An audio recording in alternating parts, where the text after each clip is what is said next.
Dan Martin, tribute speech.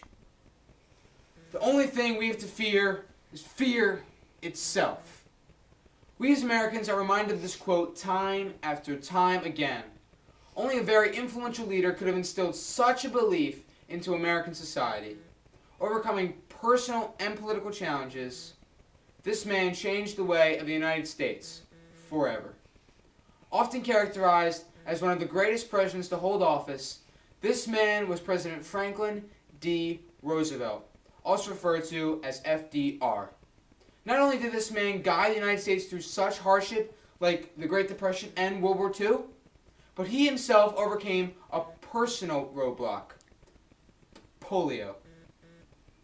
Thus, through his presidential success and achievement to overcome such a disease, FDR is worthy of such tribute.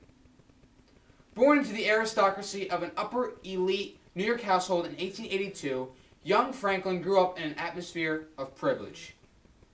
Attending an Episcopalian boarding school as a child, the duty of Christians to help the less fortunate urged young Franklin to help others.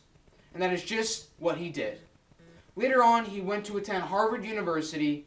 An average student with a passion for writing as the newspaper editor, Franklin worked hard to achieve success. After becoming a lawyer from graduating from Columbia Law School, Franklin realized that he really just wasn't enjoying the practice. Thus, his love for politics became his focal point.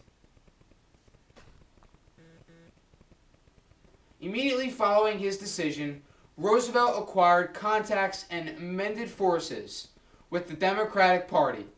During the 1920s, especially in New York, at the height of the Roaring Twenties, Roosevelt admired the kind of country that America had become. And so the Democratic Party presidential nominee, Alfred E. Smith, asked Roosevelt himself to run for governor in the state election. Roosevelt was nominated by the Democrats by acclamation and was elected governor in 1929 to 1932. Roosevelt's strong base in the most populous state made him an obvious candidate for the presidential nomination, which was hotly contested in light of incumbent Herbert Hoover's vulnerability. Happy days are here again. His theme for election summed up his primary goal for American people: to bring happiness back once again. Upon winning the presidency, Roosevelt declared, I pledge myself to a new deal for the American people. This is more than a political campaign, he said. It is a call to arms. By March, there were 13 million people unemployed and almost every bank was closed.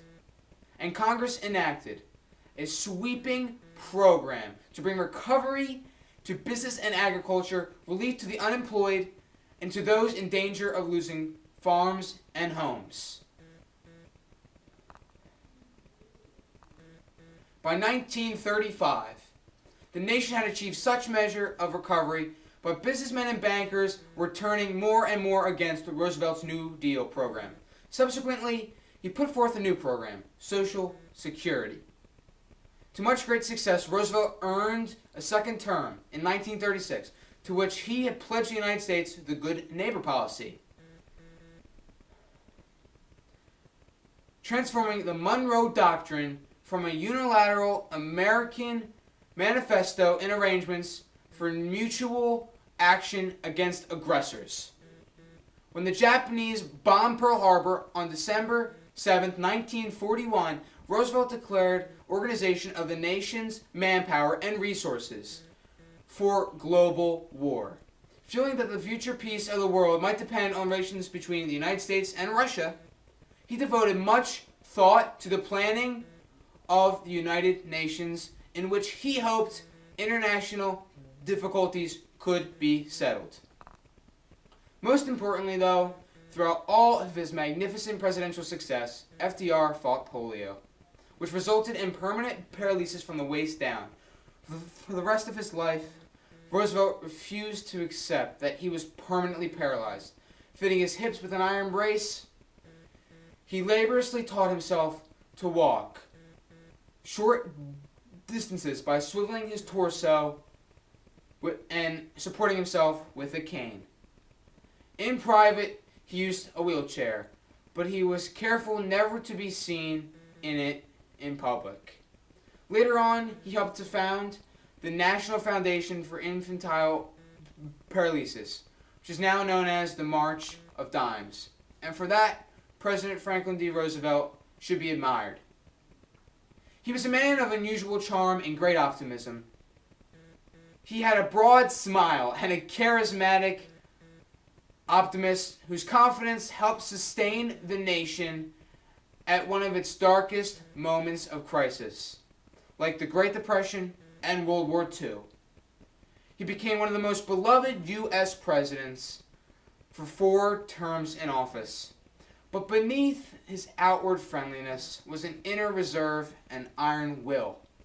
His admirers emphasized the way in which he met the nation's problems.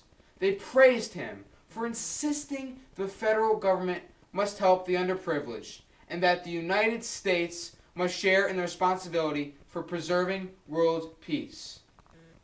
And for that, Franklin Delano Roosevelt should be praised as a hero, not only for his political dominance, but for overcoming such a deteriorating disease at a time of great suffering.